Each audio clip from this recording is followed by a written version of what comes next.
Hey everyone, welcome. Still snowing there, Russ? Or are you done? No, we stopped finally, thankfully. Although it's going to come back Sunday. Yeah, I heard that too. Yeah, kids are happy about that. And Sunday night snows are great. But it's going to be 40 and 50 the next 2 days, X. So the rink is going to be shot. No, it's not actually. It's Yeah? not here at least. Not here. No. Boxes will get a shot. Okay, you might be safe then. Here it's in the upper 30s, which is not Okay. bad. With this much, I mean, I've got, and then next week. You see next week? No, 20s. My dad said, right? The lows of like 5.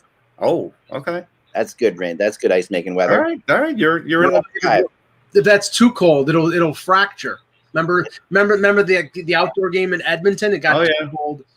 Yeah. Anyway, let's the pre-show. Super worried about that yet, but yeah. All right, you guys start when I'm just going with it. Go ahead. All right, pre-show, Russ. Go ahead.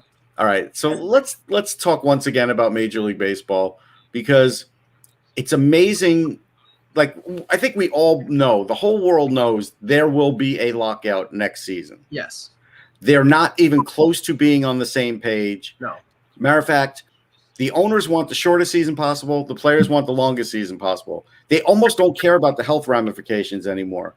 And so when the Players Association puts out a thing and says, yeah, we reject your proposal, but we're going to play 156 games and we're going to show up on like February 27th. It's almost like the league is like, all right, I guess. And it's like, it's just, don't you find this all so weird? Okay.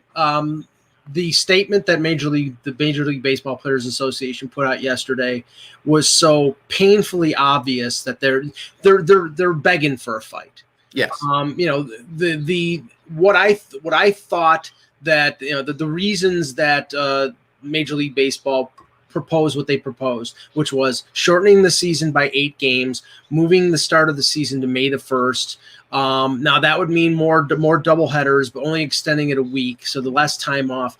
The Players Association rejected it because they said there'd be too many doubleheaders, and all the pitchers are ramped up to start at the beginning of April. And if they ramped up for spring training for the middle of February, and then they delay it to the beginning of March, it's 2 weeks. I know, but I will say this. I know it sounds crazy. And if this were 1975 to 2000, these pitchers would be laughing at these guys. Yeah. But now everybody's got their sleep schedules, their throwing schedules, their this, their that. I honestly think there's something to it. But I'll tell you, there was something. Howie Rose, the voice of the Mets, posted something yesterday. It was Nolan Ryan's like 74th birthday, something like that. 72, 74, right in that range.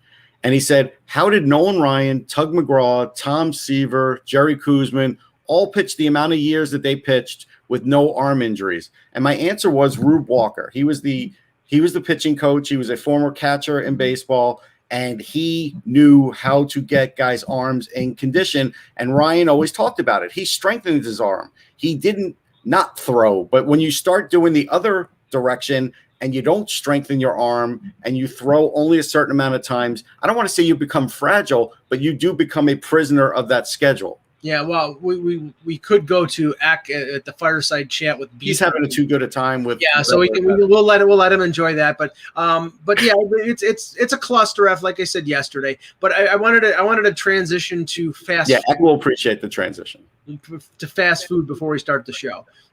Russ has some McDonald's that he had for lunch. Yep, I shoveled out and got some McDonald's as a reward. Last night, with the weather being rather bad here, but not as bad as you guys, I treated myself to McDonald's for like the first time in a month, and they had the 2 for $6, which is like a Big Mac or filet of fish or a quarter pounder. You can get 2 for $6, which is not a bad deal. No, not bad. Take a year off your life. Now, yeah, it just shortens your life by just a few days. Whatever.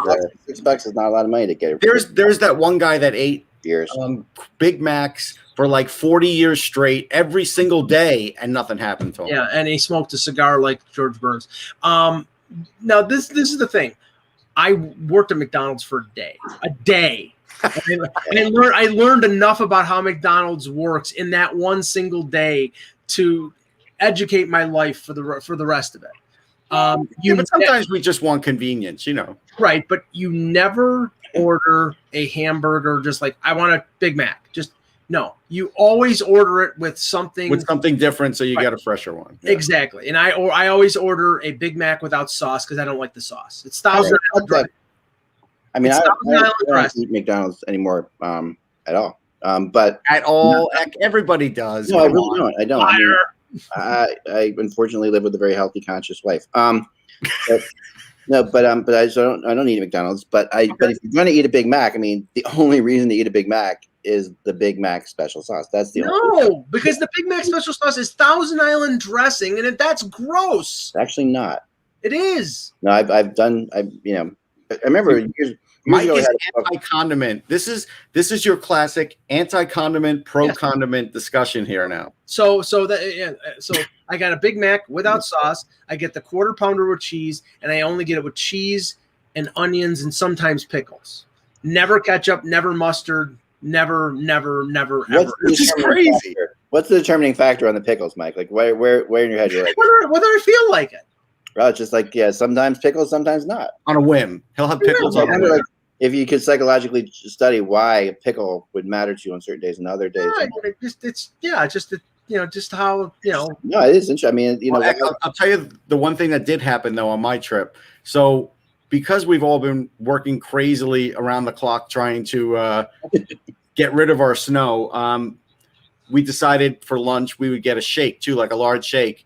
And I ordered it, and by the time I got to the window, they're like, "Oh yeah, we're cleaning the machine. Would you like a frappe or just your money back?" And I took my money back. But I'm telling you, that was the worst possible news I could get today. That the shake machine wasn't working. Like that was the worst news. That is the reason you go to McDonald's. It's one of the better things. They don't have Tang. I wish they did. But it was 11:45. Couldn't you have cleaned the machine at 7 a.m. when nobody's ordering a milkshake? I've never had a McRib, by the way, ever. Me neither. No, I wouldn't do it. No. The thing is, and I can't remember what shake it was. So it wasn't a Shamrock shake because they only do that around St. Patrick's Day. I think it was like an eggnog shake or something like that. Oh yeah, they do that. That's gross. Right, but I every once in a while I like it. I go there actually it was a couple years ago. It was a Shamrock shake. I went to a McDonald's and I ordered the Shamrock shake and it was 10:30 at night and they had shut down the shake machine. Wow. And I'm like, you sons of bitches. Oh man. I know you want to just strangle if Mayor McCheese was there. If Mayor McCheese was there, you just want to strangle him. And I peeled out of the drive-thru. Peeled out in a Honda. He peeled out. Yeah, peels out. Yeah. Do you guys remember the all-wheel drive Honda, Russ? It's got a lot of power. Do you guys remember the Dana Carvey show? No. All right, this is like way back. I think it was. I remember him on Saturday Night Live, and I barely liked him on that. It was a Dana Carvey show. Anyway, I forget who it was. Who did the church lady? Was that Dana Carvey? I think it was Dana Carvey. Yes, Dana Carvey had a show, and on that show, he hired two young comedians who were just out of Second City who had never been anywhere before, and one named Stephen Carell, one named Stephen Colbert. There you go. That's where they got their start, and they used to have this thing. Stupid pranksters. Okay, and my favorite of the stupid prank. They would just do dumb pranks that made no sense, right? My favorite of it all was they drove through McDonald's. And someone said, 17.45 or whatever. They would hand them $20 and drive away without getting their food. One of my favorite skits of all time. Although I will tell you, I was at a White Castle once, and this was like in Atlantic City. And they handed us the food, and something happened where they said, "Oh, we have to go get change or something." Yeah. And it took so long that I just left. I just left. White Castle is hardcore. Well, this is the thing, and it was in the middle of the night. That's a rough thing to eat. That's desperate times. You cannot trust the people at a fast food place to get it right. Make sure. No, you always expect something to be a little off. Always check. I pull forward. I check each burger to see if it's the way. Oh my God! You check it in the parking lot. I check it and then I go inside to get it correct. You're a psychopath. Nobody does. I want it the way I want it. Yeah. Again, you have to have a little forgiveness in your heart. And if these people make a mistake, you just say, transfer into your dating life, Mike. Let's we got to figure this out because there could be a reason. There could be like a correlation. We don't want to get into it now, but sometimes you have to. Thanks, Seth. You're just waiting for something to go wrong so you could storm inside. No, I love the concept of like this. I is want it the like way Andy Mike in the parking lot, opening up his hamburgers. This whole vision of my is just like beautiful. Please, if I order a quarter pounder of cheese the one time, I bite in, it's got ketchup and mustard. I spit it out. I bring it in. You spit it in their face, right? Yeah, This is off. I'd expect you making $6.50 an hour to put much more care into this. Yes. I mean, look, if I order something that's meatless and I see it smells like meat or something, yes, I replace it, right? But like if somebody puts ketchup on there and I ask for no ketchup, I suck it up, Mike. Oh, you're a better man than I, Gungadin, but no way. Oh man, we got to go. We could go all day on this, but this is good. I like it. Really good. We really should. But anyway, we won't because you guys are here to hear us talk about hockey. Not. Although I love best fast food places for me. Used to be Chick-fil-A, but not into what they've been. No, Who cares about their politics? I do. But that's neither here nor there. But I'm actually will admit Popeye's chicken sandwiches are pretty damn good. I will admit that I'm actually a big fan of Taco Bell. Like I know that's I am too. I am too. And I know that's terrible for you, but I will. There's sometimes when like Taco hell. Taco Bell's not as bad as some of the other places. 3 Taco Supremes are like fantastic. You can't read that. All right, let's go. Chalupa is a good thing. There's good things with chalupas, man. With an Alka-Seltzer chaser. Yeah. Here we go. Hello, Hockey World. It is it's called Tuesday, February 2nd, 2021. I'm Michael Agella, and you better get my hamburger right. Happy birthday, Helene Cohen, my mom. That's the only reason I care about, Groundhog's Day is because of my mom. It's Groundhog's Day. That's right. Wow. I don't care about Puxatawny Phil. I don't care that he gave us 6 more weeks of winter because he's a hack. But I'm going from Sports. He's a fat rat. That's what he is. In Pennsylvania right now, there's no. You're damn straight. He's giving you 6 more weeks of winter. And I'm Eklund, and you're watching the Hockey Buzzcast on HockeyBuzz.com because this snow's going to be around for at least that long. You're watching the Hockey Buzzcast on HockeyBuzz.com. This is the podcast that comes every Monday through Friday to fill you in the comings and goings in the hockey world. And I wanted to start today in where my blog starts today, which is in Nashville, Tennessee, for a second, because the Predators are in trouble, but not for the reasons that I think that we all thought they'd be in trouble. And that's the issue is, here we thought, I thought goaltending would be a problem, and it hasn't been great, okay, but it hasn't been the problem, and there's 2 things that I want to bring up with the Preds, but it has to start first of all with Ryan Johansson and Matt Duchene having 6 points, all assists between the 2 of them so far this season, and making $16 million. That's crazy. The absurdity of each of them having 0 goals and 3 assists, which is like, what a 4th liner would be unhappy with at this point. Right. But Nashville has turned into a goals graveyard. It has. But still, but those guys, this is their job. They're the reason that they shouldn't be. I mean, this is a chicken. This is a chicken or egg, and they're both. It's like, this to me is really, this is so friggin' absurd. And then talking to a couple players down there. I've talked to some people around. There's an anger that's growing with Hines, who is doing a poor job at his various line shifts and stuff like that. Well, Mike doesn't like him because his last name is a condiment. Yeah, and not a good one. They make a good vinegar. Yeah, that's true. But he's the kind of coach, and this is like, I was talking to somebody today, and there's 2 things. There's one of my biggest pet peeves on coaches is this: if you have a line that's going really well and a line that's going really poorly, don't mix them up and try to get both lines going.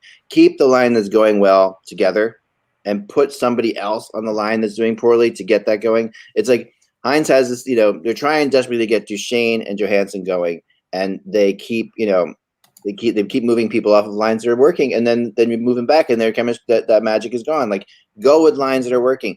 This is the kind of frustration that I the same thing we've talked about before. I know I've talked about with you, Russ, in the press box is like, when a guy, when somebody goes off the first line, and now somebody moves up from the second line, and someone moves up from the third line to the second line, and all that. I just think I think it's the wrong way of handling. I think there are some coaches that do that, some coaches that don't.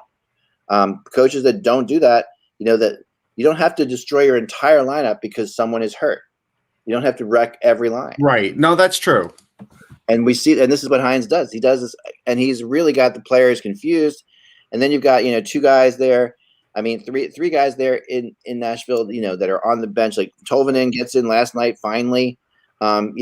He scores a really nice goal last night on his one shot that he gets. He doesn't get much time on the ice, but he does score.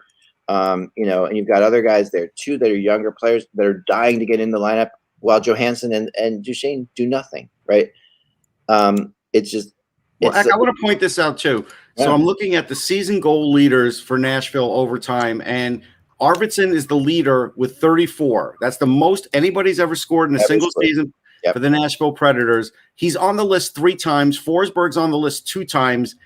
That's essentially it for, for this era of Nashville hockey. Those are the scorers. And that's really the case. Like, yeah, Craig Smith would get 20, but 30-goal scorers, like, they almost don't happen on this team. And I don't have an answer for you as to why either. Well, okay. I mean, and I will grant that you can say that goaltending isn't the main cause right now, but Pekka Rinne has lost his starting job. Yeah. UC Saros has played. I think they played 8 games. Saros has started 5. Rinne has started 3, and Renne's save percentage is like .869, and he's 1-2. He's done. He's done. No question about that. There's no 2 ways about that. That is obvious and unfortunate because he's. And I think they know it too, but he's been so good with them that you weren't going to cut him loose. You can't do it. Still, you can't. I mean, you can say their goaltending isn't fantastic. It's not fantastic. It's fine. That's perfectly fine. They're getting. Soros is better. I think that people give him credit for. But I know Craig Smith is in Boston, but I was talking about when he's with Nashville. With Nashville for a very long time, and had some of his best years in Nashville. But the Predators, you're right, Russ, when you say this, you're saying the Predators, the way they win hockey games, for as long as I can remember, is, outworking the opponent. Not yes. They are never not outscoring. Right. They're not a team. They're not a team that's going to dazzle you with their offensive prowess. They never have been. Never have been. Yeah. They have. But that's not a necessity. Like they haven't had the money to go out and pay a big time free agent. But and then they finally. Paul Correa had 31 goals, and it was towards the end of his career. You have to. They never have been, but you have to say that that was born out of the fact that Barry Trotz was there for over a decade to start the franchise. Okay, they were going down the road of trying to be a bigger offensive team with Laviolette, adding Subban, adding Johansson. They were more of an offensive mindset when they made the Cup final. But the players that they've brought in, who are supposed to score, simply haven't done it. And I don't get it. It's not just 1 or 2 players. It's been quite a few. What is it? The offense is allergic to the hot chicken? I mean, I don't know what the hell's going on. These 2 players, though, have to be held accountable. I mean, this sure. And the issue is this. I agree with that. I went through the Preds. I was trying to read like articles on what the Preds media is saying down there when I was working on this article. I'm like, what are they saying down there? No one's holding them accountable. It's like there is no accountability. And then and you go to the press. That's rough. When the press is easy on you that way, that's not good. Yeah, and you go to and then Preds Nation is very active on Twitter and stuff like that, and they're starting to get angry. There's no question about it. They're mainly taking it out on Hines, which I get. Hines is but my gosh, you gotta. I know, you haven't had superstars, and you think that, Brian Johansson and Duchesne are superstars. And I didn't expect much from Nashville, so I can't really blame Hines personally. What you're saying is true, Eck. I don't disagree with you, but I can't blame Hines because they're not good right now because I didn't expect them to be good. No, and honestly, I don't think it's logical to blame Hines because Hines has been there for less than a year, and I know that this guy is a great guy and somebody who's got a great reputation for his long service in the NHL. But the person to blame here is David Poile, because David Poile is the one who has gone out there and signed these players and traded for these. He's the one who made the Johansson for Seth Jones deal. He's the one who signed Duchesne for $8 million. He's the one who paid Roman Josi the big money, who is that's deserved. But I'm sorry. He's made some bad decisions. Oh, yes. He's made a couple bad trades, and especially when it comes to, the signing of big players. Like, his specialty, well, obviously, his specialty is drafting defensemen. Like, no one has drafted defensemen. No, their defense is great, but we always say, get some scoring help. Now, and they have tried to do it, and for whatever reason, they're not having a lot of luck drafting a lot of scorers. Now, again, there's a limited amount, but Eli Tovanen has got a great shot. It's just none of the rest has come together yet for him. It's just weird.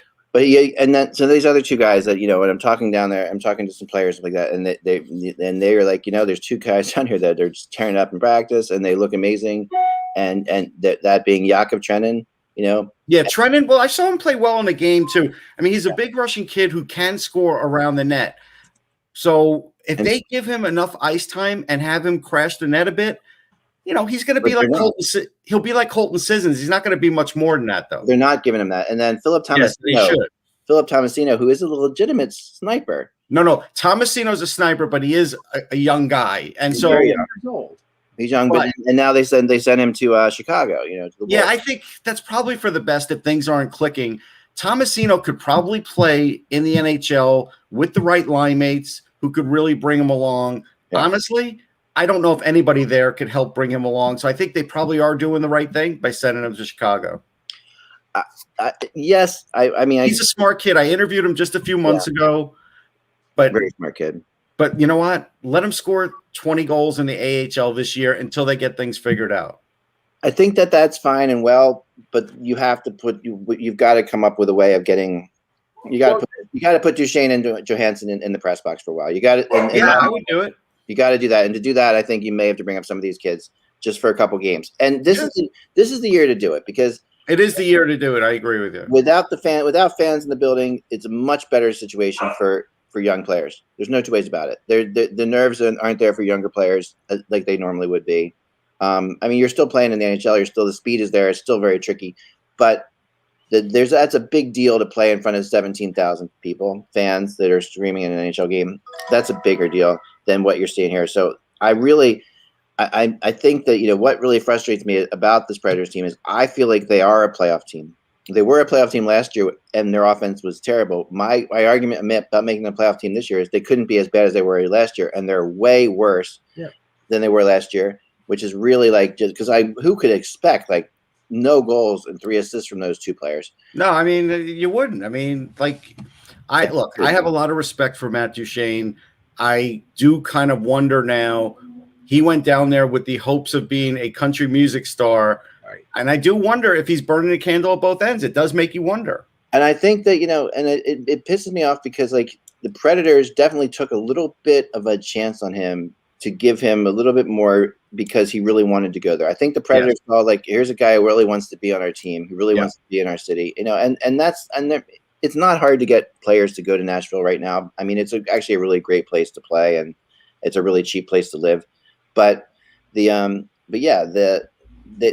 really, he especially, and I'm talking to people he's been a bigger problem than Ryan Johansson. And because Brian Johansson I've heard is at least in the locker room, he's still upbeat. He's trying to be a leader. He's still trying to do things, even though he's not producing. Where Duchesne is just literally showing up, not producing, and going home. Wait, I have breaking news. You got to hear this. All right. 6 people were arrested for changing the Hollywood sign to Holly Boob. What kind of world are we in? Seriously. Fantastic world right there. Please continue. And they were members of Antifa. Thank you for interrupting my rant, Russ, with that. They were members of Dolly Parton's fan club. Okay, never. They were Chick-fil-A employees. All right, so. But this makes it even worse. All right. Okay, the Predators right now in the Central Division they have 8 points. They're only 2 points ahead of Detroit. So they're really, and in this division, the division that's been ravaged by COVID, Florida's only played 6 games. Carolina and Dallas have only played 6 games. Yeah. Nashville's played 9. So they're really in a bigger hole than you think. Oh, yeah. I didn't predict them to make the playoffs because you look at Tampa, Columbus, Carolina, even in spite of their goaltending problems. Florida, I thought was borderline. I didn't pick Nashville because they have too many holes, and they didn't fill them. No, you're right, and I mean they brought in Kevin Haula, which I liked. I like that. Sure, but he wasn't going to be a cure-all. Here's the other thing about him too. You talk to people down there, he's just getting played way too much. They're overplaying. Every number 2 center. They're overplaying him, to an incredible amount. So remember the narrative that we talked about in October and November. They're in on Hoffman. They're in on this guy. They're in on that guy. And then 3 days before the regular season, they go back and sign Granlund and they signed Eric Halla. Nobody chose to go there, or they penny pinched, and they didn't get the impact guy that they thought that they needed, and they fell back into a situation where Granlund didn't have a great year there. So right. I come back to what Poile did, and what Poile did was not much. Yeah, not enough. Not enough, and especially, but I'm right now. To me, I thought Kunin was a good addition. I mean, they filled some really weird holes, but then at the end of the day, I mean, it just comes down to the fact that you cannot keep playing Duchesne and Johansson. Right, but they're not going to be able to move. They won't be able to move them either. They're unmovable completely. I mean, yesterday I did a blog and I got a lot of responses from it. Who is the most untradeable player in the NHL? And we can talk about that. Louis Eriksson. Yeah, that's a common one. He's a top 5. He's definitely top 5. There's a lot of, but I would put both of those two in the top 10. I mean, now Tony DeAngelo is probably number 2, but yeah. Well, Anthony, we're talking about Nashville and their struggles. Yeah. And the only team that I think that, besides the teams we had no expectations from, Ottawa, Detroit, Chicago. Yeah. The team that I think rivals Nashville in terms of and they're getting a great performance out of one of their best players is Anaheim. Yes. John Gibson got a 925 save percentage, and he's playing at an all-star level. He is. And their leading scorer has 5 points. Yeah. Yeah, you're going to be again. They're in the. How old's Gibson at this point, Russ? What's his age? 26. So I mean, you're about to hit prime years here for him, right? And there's a gap here of at least 3 years probably for these ballyhooed prospects that the Ducks have. Yeah. To be able to be ready to go. Does Gibson have the wherewithal, the patience to go up through his age 30 season, right? And not as potentially not even a sniff of contention. I think because they have Zegras and a few other guys, and their defense is still decent. I think in a couple of years they could possibly get there with Gibson. They just seem like they're behind further than LA to me. They're behind further in LA, but they do have Gibson and they do have some star players. They're behind. LA's loaded. They're not loaded like LA. No. 16 goals in 10 games, Zach. Yeah. No, I'm telling you. I mean, and you guys know that I've been tough on Gibson, but the other night when I was talking to, I was trying to find out who the big. I'm already doing my trade deadline research. Yeah. I'm trying to find out this is how I ended up with who's the least tradable blog, but who's the most tradable guy right now? And Darcy Kemper is far and away. Oh yeah. And it's not even close. And it's like he is the guy that everybody wants. Teams, are trying to make trades now because you obviously having 2 goalies, the difference in playoffs or not playoffs. Yeah. Darcy Kemper to Colorado could mean the Avs getting a Stanley Cup. It could. If again Kemper can, Kemper has to up his game in the postseason. He was a bit he was a bit up and down. Again, you could say it's chicken and the egg. The Coyotes were maybe the theater was a little too big for them last year, but maybe in front of a lineup like that, Kemper can do it. And the Avs have the resources to get a guy because what is Arizona starving for young, inexpensive offensive talent? They've got Newhook, they've got Martin Kaut, they've got players on defense. Yeah, I think you can get Kaut. I don't think Newhook is. I think he's untouchable. Probably. I wouldn't exactly. I wouldn't touch Newhook at all. But Kaut definitely. I could see Arizona biting on that potentially. Yes. Well, Carolina's another one. Carolina, Funky said Carolina. All right, so in reality, though, and Mrazek's hurt too. We talk about this every year, but in reality, will they actually go out and use real resources to get a real goalie? They haven't done it in years. I think that they, Waddell there definitely regretted what happened last year. And I think sure he did. I mean, he has the opportunity to get Robin Leonard and doesn't do it. And that he could have re-signed him. He could have had him on a contract. He could have been his guy. Yep. The difference between getting him and not getting him was a second or to a first.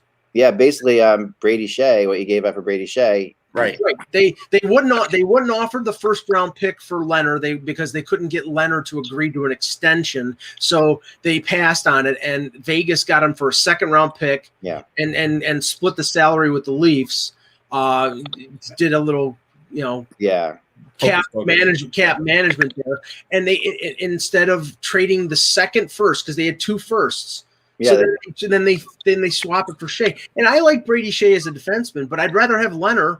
Yeah, that's a no-brainer. And now here's another team, Mike. Yeah. Toronto. Toronto for what? Darcy Kemper. Not a chance in hell. Well, hold on, Mike. Not a chance in hell. No. You're in first place. You've got it. You got your backup is hurt. Right? If I'm going to say this, actually, your starter is always close to being hurt. Right, and I'm in your corner on this. If they get Darcy Kempner and feel like they could extend him, then you would say goodbye to Freddie Anderson next year. This wouldn't be a bad move at all if they could get it done because it gives them the flexibility this year, and they have a guy that they can move forward with if they decide Anderson's not that guy. Would they trade for Darcy Kemper in the summer at a cost certainty less than Anderson? He'll be gone. Kemper will be on a different team. Yeah, he'll be gone. And also, they're not go for it. Why not try to win this year? Why not? Why not? Because first of all, they don't have the cap space, and second of all, they believe in Freddie Anderson. Yeah, but listen. I'm not going to go into the Freddie Anderson debate. They believe in him so much that he's in this please do. Russ wants you to do this. Oh God, no. He's sitting in the back here like the emperor, going. Yeah, I've done it too many times. I just want to say this. My only retort is they love him so much that he's in his walk year. They haven't offered him an extension. How much could they love him? Right, and Russ, once they made the decision to stick with him. They're sticking with him. That's fine. Stick with him. All good. No problem. All right. Go the rest of the year with him. Buy him a cookie every day. Just do what you want to do. Wait a minute. That's not on the sports science menu there. I know. Make it a veggie cookie or whatever. I don't know. Do something. Give it to him. I know gluten cookie. Right. Gluten free. I don't know. Piece of dirt. Give it to him. Whatever you want to give him. Piece of dirt. Wow. Give it to him every day. Make him happy, send him women and drugs, but or whatever. I'm just saying that this year's fine. He's a good goalie. I agree with you.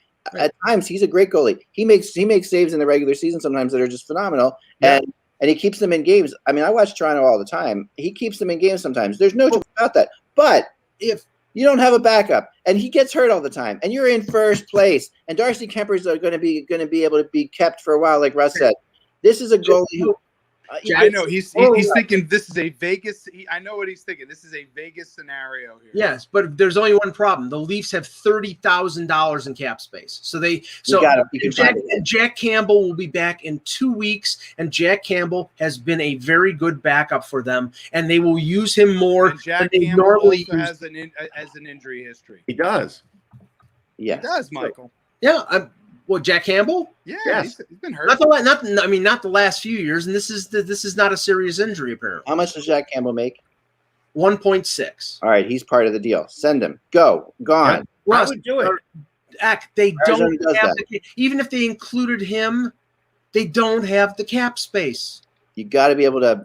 They're not unless Arizona maybe Roman Polak when you need somebody to go on. Arizona, even if Arizona retains 50% of the salary, okay. I'm not saying that they would do that. Obviously, the reason they're trading Kemper is because they got to get rid of salary. They don't want to take salary back, Mike. So there's your argument. I understand that, and that's good. But don't tell me that young gun superhero, super great little young GM up there can't figure out a way to get put cap space someplace else. There's a way to make this happen. There has to be a way to make this happen, or Toronto is lost. Because this is, to me. I mean, I really like that team. I like watching them play, and I want to see them win. And I am terrified now every time someone crashes into Anderson. And it's like, my gosh. Well, like I have said many a time, if a team loses their number one goalie, they're done. It doesn't have not to be true that of way. every team. Vegas has 2 great goalies. The Islanders have 2 really good. So that's not true of every It doesn't team. have to be that way. And the Flyers had 6 Even goalies. Brian, Russ left it out. Brian Anderson last season or so. Brian Elliott. Brian Elliott's has been good for the last 2 years. Has been really good for them. He's been great for them. I mean, he's the reason that I put the Flyers in the playoffs. And Davy Jones in the chat is making a good point here about a team that desperately needs Kemper a lot more than Toronto does, which is Edmonton. It's like okay, Edmonton. No, how about giving up Evan Bouchard or Philip Broberg? They can't afford to. They can't afford to do that. No, but they can't. If they give up Bouchard, it's like Mikko Koskinen. That's Civ. I am not debating that Edmonton needs him as much, if not more. This is the argument you can make. You can say, do they need him more than Toronto? Okay, yeah, really, but Toronto has a chance to win a Stanley Cup. Like, there's a difference there. Like, Toronto doesn't need him as much, but if they have him, my answer to Davey, though, in the chat room is Broberg would make a great forward. I don't know if he's going to be a great defenseman. So that's why you can't get rid of Bouchard, because you're rolling the dice on Broberg based on speed and finesse and talent, but he has not been a defenseman that long, and he's not a great defenseman. Let's subtly transition out of the attack on Freddie Anderson to what's going on right now, which I think has to be a concern for the league. Mm-hmm. And that's what's going on with, like, tonight, the Sabres and the Islanders game was canceled.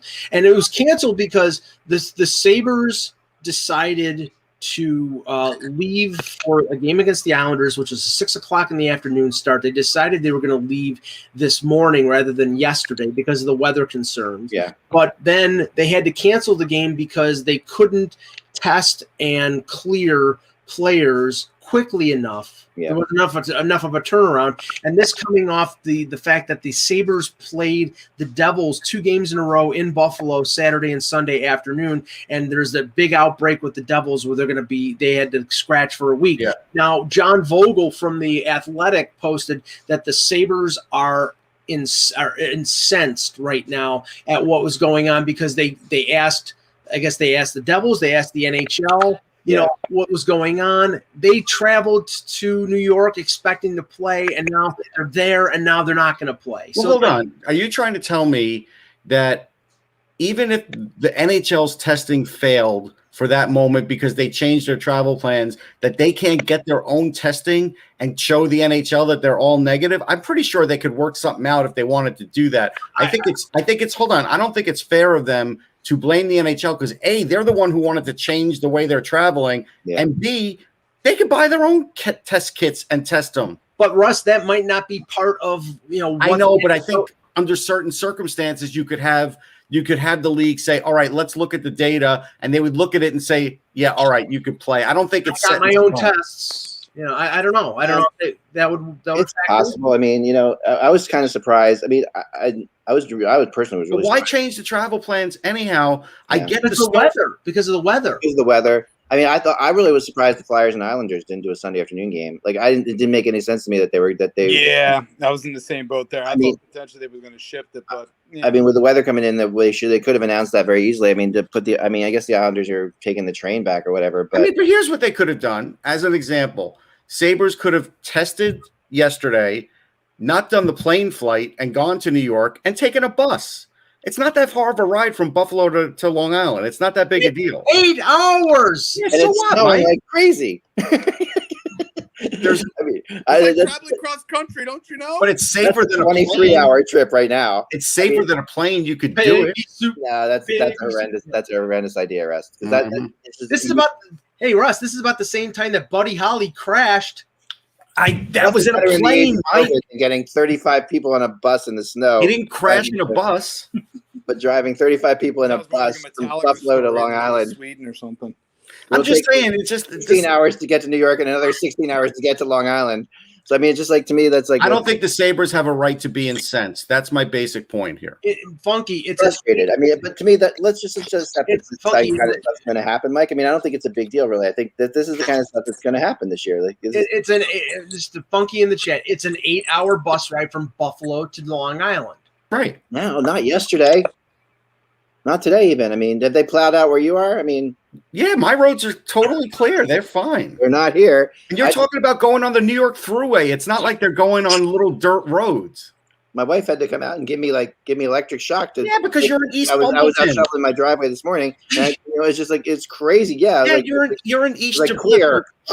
We're talking about taking the New York Thruway. We're not talking about going on Easton Road. I've driven the New York State Thruway at this time of year. Believe me, it's harrowing. Oh, it's not harrowing. Will you stop it? And it's snowing. It is, and then in New York, got pummeled. And is the LIE even open? I mean, come on. Of course, it's open.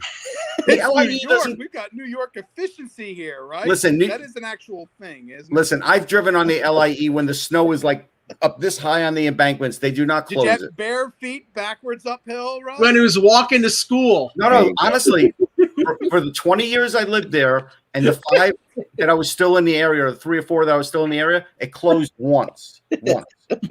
Once. No, that's impressive. Once. This is the biggest snowstorm in 7 years. I know, but it's not like the all-timers. Oh, not the all-timer for sure. You know, Listen, it's I not took a break to come inside from shoveling out from this, so Eck knows all about what we're dealing with here. This snow, each shovelful of the snow weighs right like now. 500 pounds, and you've got to like shovel I'm like tired. You guys are just I'm going back. Wimps. what a bunch of kvetches you are, seriously. You should talk, you yenta.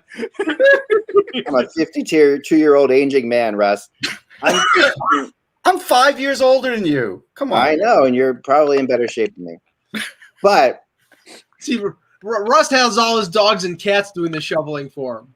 Right. All right, 100-mile-an-hour winds. All I'm saying is, I think, and Eck, you could get an answer to this.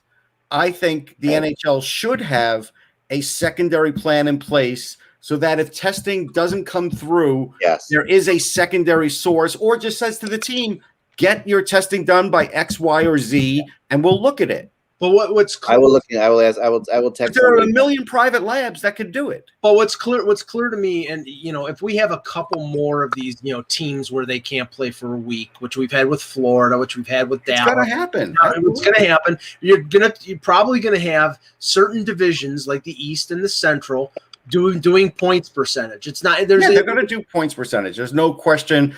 I think the whole league is going to do it. There's no way everybody's going to play 56 games, and there'll be a drop dead date. And at that point, if you played 52, so be it.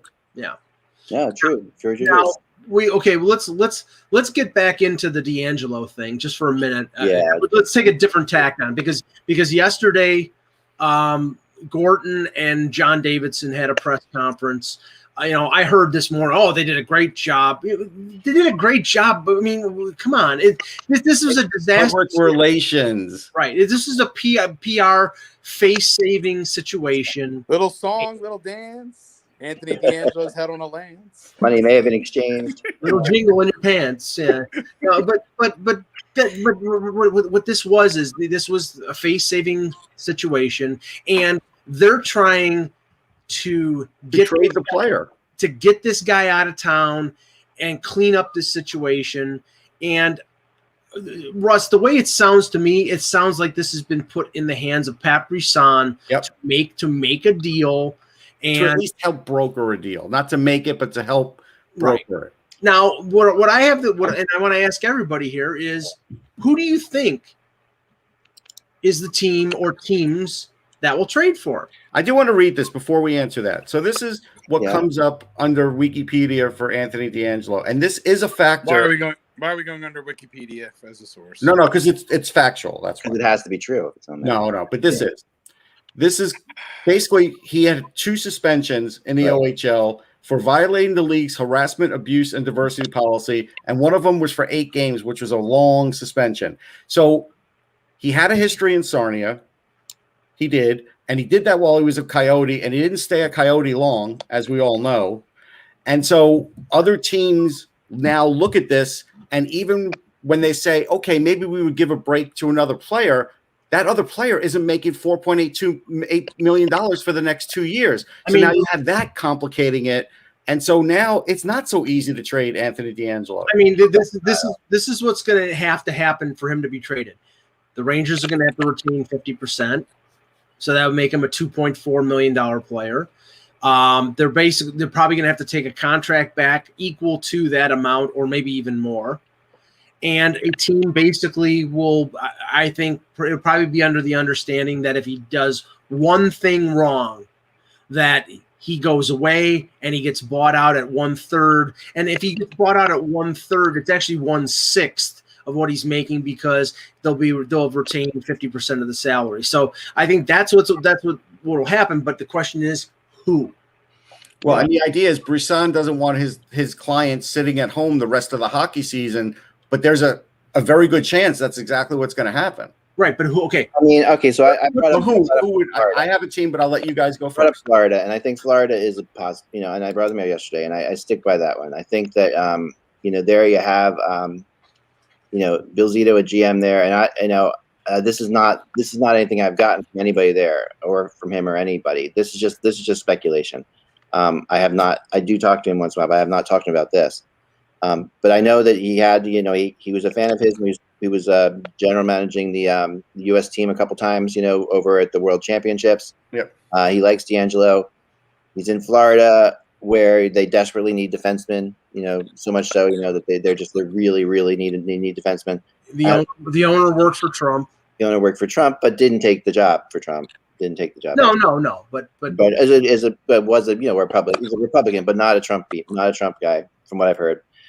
So I think that and again, it really doesn't matter if a guy can play hockey, and if they believe that they can, if they think they have a strong enough leadership core down there, right, to keep him in line. Well, it's hard to keep him in line, though. Eck. You saw what happened on Twitter this year, in the last year on Twitter, as an example. It's hard to keep him in line. Well, it'd be better to get him away from like a major market. I mean, if you put him in Florida, he's not going to be able to do as much damage as he can do in Manhattan. Okay, there's a big difference there. The thing is, the World Wide Web. The thing now, again, you may say that, but at the same time, the target's still there now.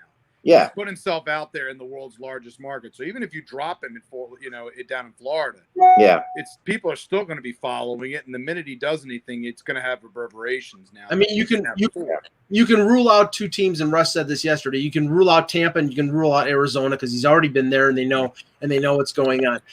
Honestly, I think a team that should be in on him because their defense is terrible right now, but they won't be because, we've seen from some of the writers in that market and in other Canadian markets that him going there would be essentially, like going to war with the team would be like a team like Vancouver. They could definitely use him, but he's got to not help their situation. Again, exactly. He's not they're loaded with that. They need a solid. They need a defensive defenseman, and he isn't that.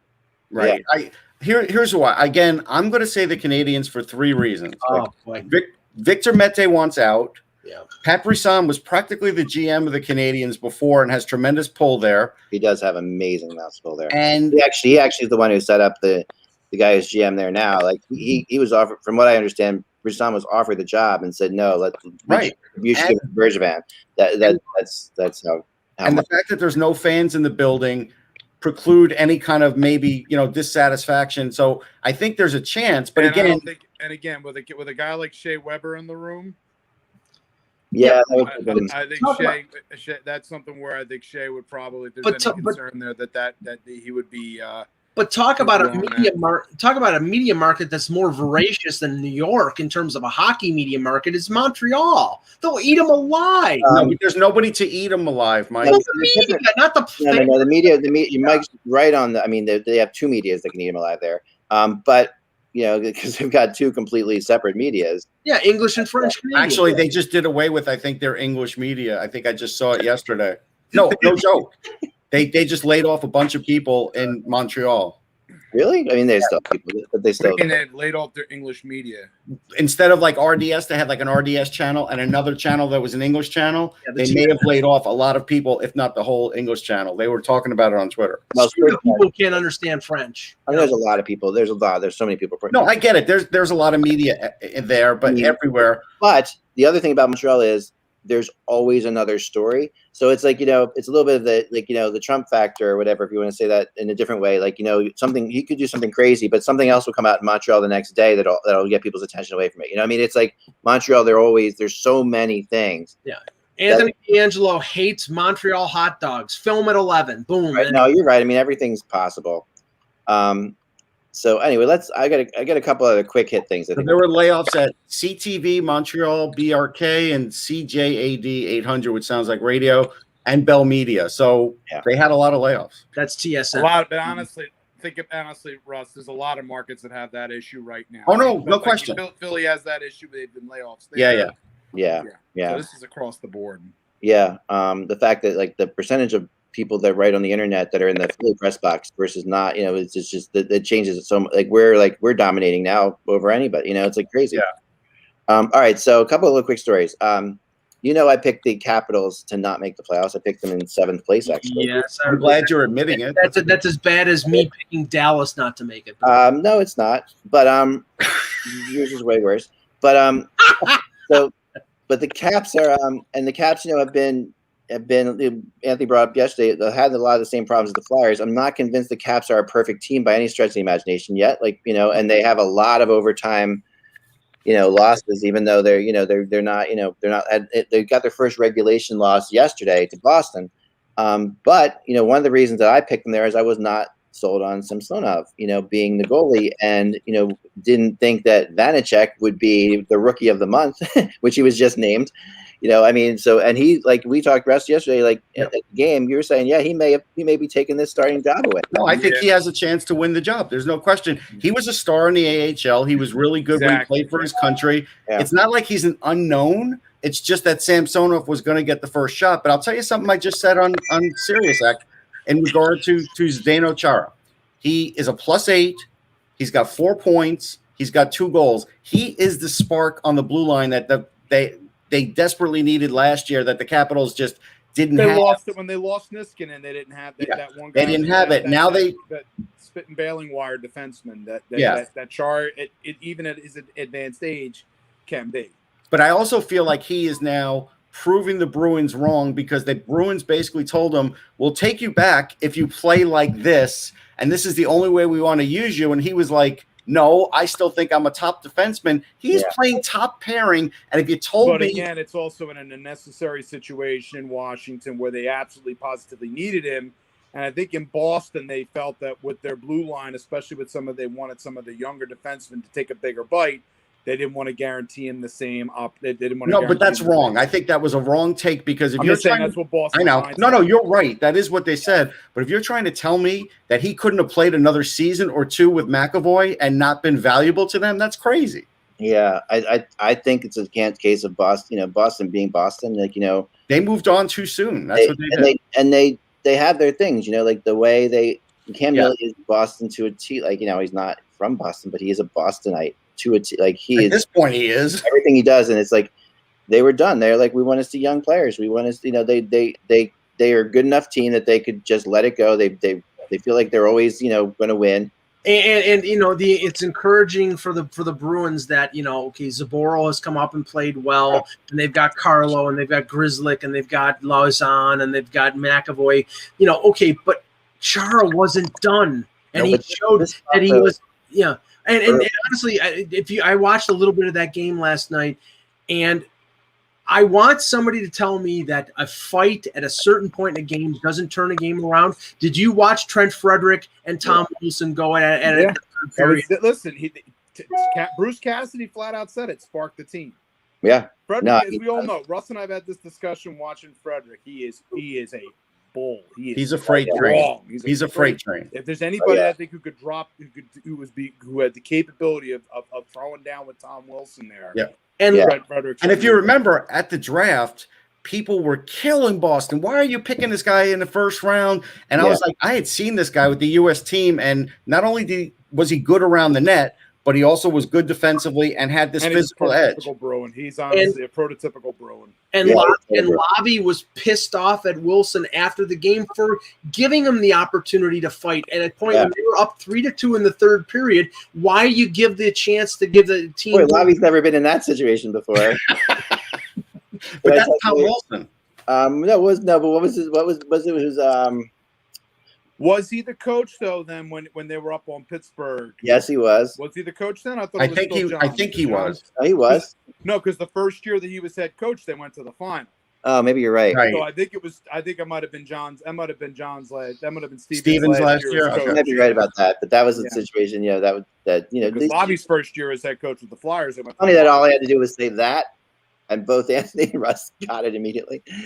That's because it's such a classic moment of how a fight can turn things around. It can happen. Yeah. It turned a series around there. We could talk about so this. Much they signed him to a 5-year contract afterwards. Right. This is a tricky thing, right?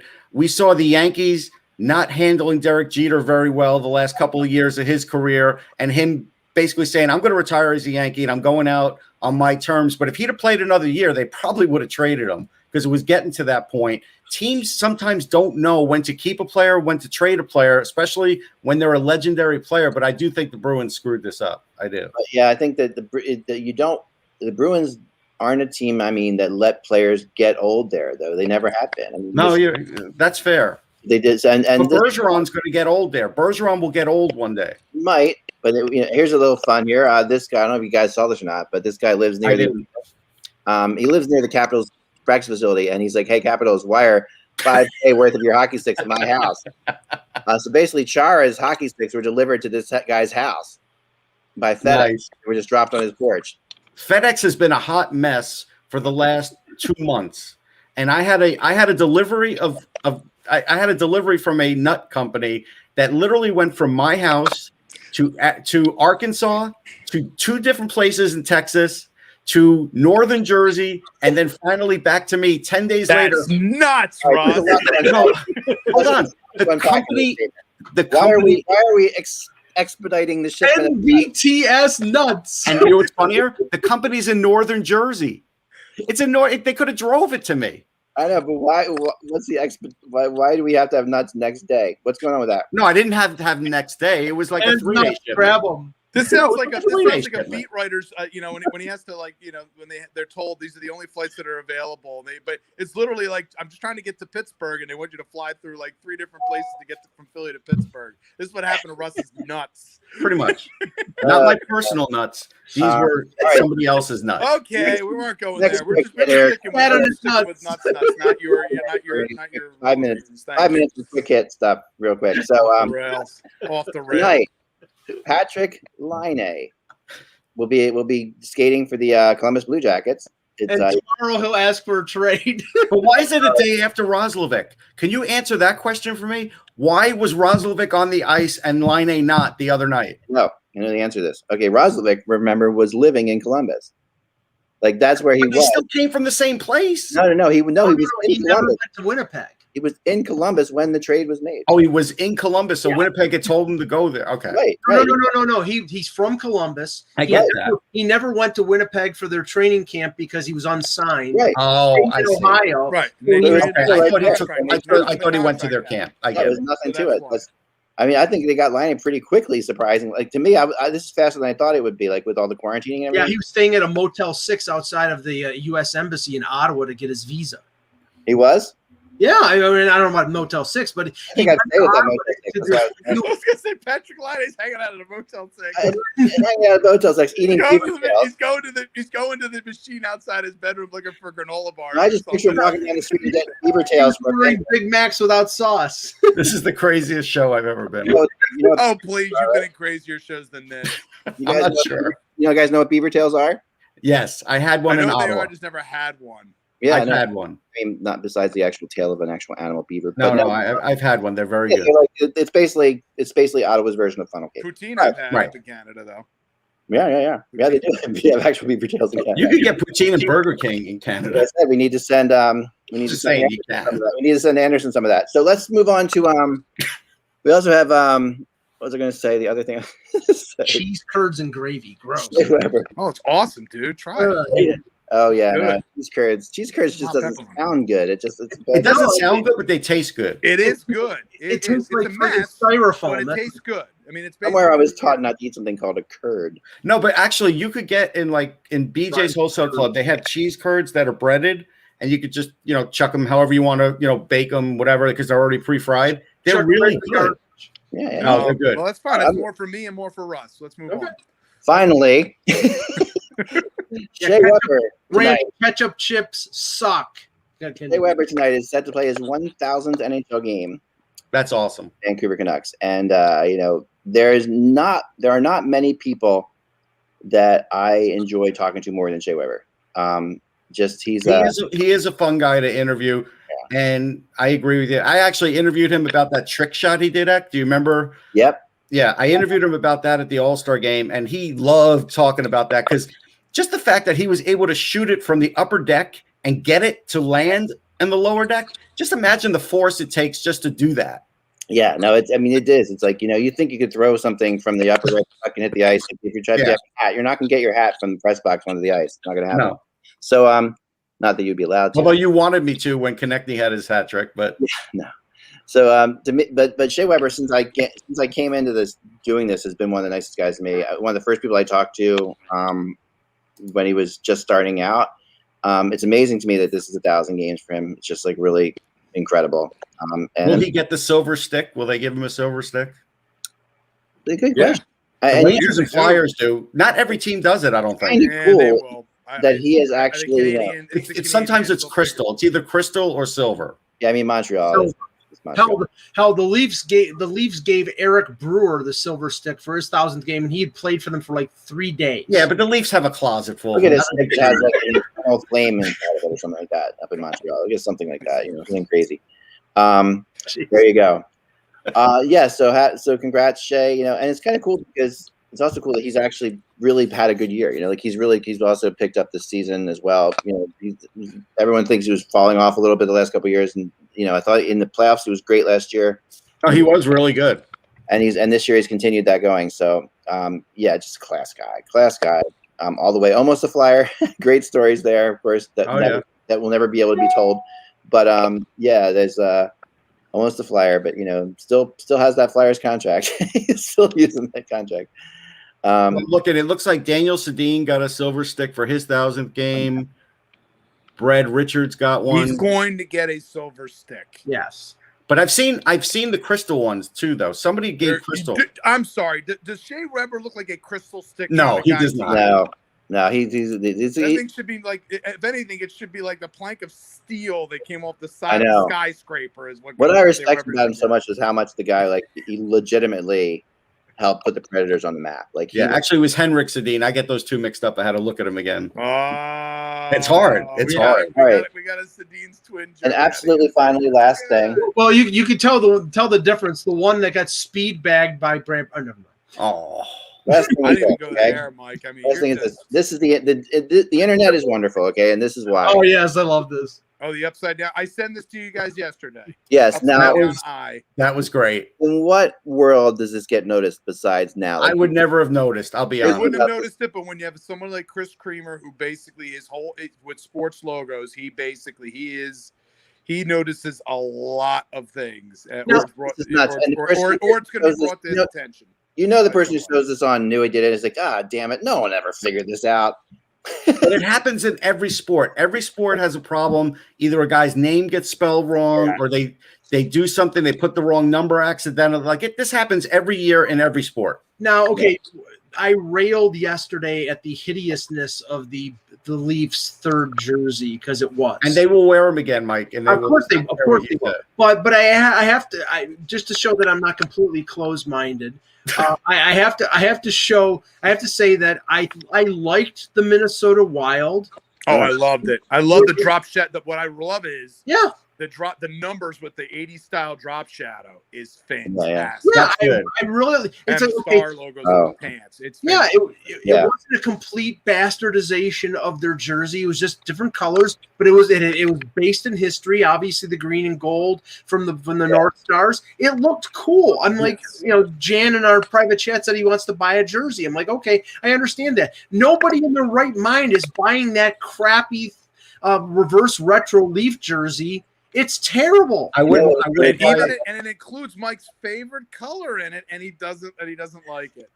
And the thing about that was the other night. So the Leafs are playing the Oilers, and they're both wearing these retro jerseys, right? Yeah. The Oilers Two of the greatest jerseys in all of sports in a normal day. Like if you have the dark Oilers jersey, Yeah. blue and orange, phenomenal. The white against the white Maple Leafs jersey, phenomenal. Yeah. So you should be watching a game with like an incredible. Yeah, and the Oilers were wearing their weird more orange than anything, which looks like the Miami Dolphins on put a hockey team together. That's basically what I think of the Oilers jersey is. It's like it's so much orange and white. It's just like ridiculous. I mean, There's but is anybody going to buy? I don't know what it is. It's so like.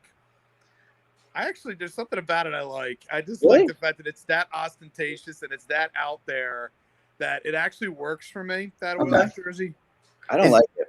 Is anybody going to order the Purple Haze Coyotes one? I don't think so. Are they ever going to wear their? Oh no, those look at. What I'm surprised is that they never got the Mooder. That the Stars didn't get the Mooderist jersey back. Yeah, I mean, are the Oilers ever going to wear their blue jerseys again? I mean, it's like they only wear their black jerseys now. The Blue Jackets are wearing the red ones. That new red one tonight. Right? Oh boy. Which, That's it was funny. There was a comment. I think it was Kim Atkinson said it was from Allison Lucan. She said basically, "We are the Blue Jackets, you know." Right. So wait, I like the design. For Liney's first game, they're wearing their alternate jersey. It looks that way. Oh, that's it. That's ass. Get that card, man. That's that. You better. That's exactly what it is. Upper Deck will be there. Well, it's the only thing. Otherwise, Liney is basically wearing the Jets, Winnipeg's Jets away jerseys, the Winnipeg Jets home jerseys, and the Columbus Blue Jackets home jerseys are almost the same thing. Like, if you were to look at them from afar, I mean, they really are very similar. Like, I want to get back to Anthony. You're saying the Purple Haze Coyotes one where it looks like it's a Coyotes Nintendo logoed. You're saying those are selling well? Oh yeah, I bet you they're selling. Oh, they are. I know better. for that card. I bet you they're selling better than you think. I'm very simple. I'll contact a couple people that we know with the Coyotes. Who are they buying it of? And they'll find out for them. Jeremy Roenick? They're going to buy Roenick? No, I don't think so. Not anymore. No. But I am looking forward to seeing the Flyers jersey tomorrow to see what – I'm not there, but I am curious to see how it's going to look on television. Are they going to do it tomorrow? They're scheduled tomorrow. Tomorrow's their first game wearing them. So they just announced it February 3rd. Just one little note here to finish off the show, because we had Patrick Williams on our Off the Post show a couple weekends ago, and the AHL season is supposed to start this weekend. Yes. And the AHL still does not know from the province of Ontario whether they're starting late. They're not going to start on time. That was flat out said. Canadian division, the other divisions will be starting. Canadian division will not start on time. So they're going to have some kind of And Russ, Elliot Friedman said in his 31 Thoughts column that this does not spell good news for the OHL starting, because if they're having trouble having two AHL teams play with no fans, that it probably means the OHL is not going to play unless they're not going to play. That's why I didn't understand why the OHL commissioner was on TSN during the World Juniors saying, "Oh yeah, we're coming back like January 25th." I was just like, when I heard that, I was like, "Come on, this is like a commercial that's never going to come true." It's like the Forged in Fire thing. You take it home, you go to cut something, and the knife and the handle falls off. Like it's the same thing. he's got not so subtle shot at ads on the NHL Network.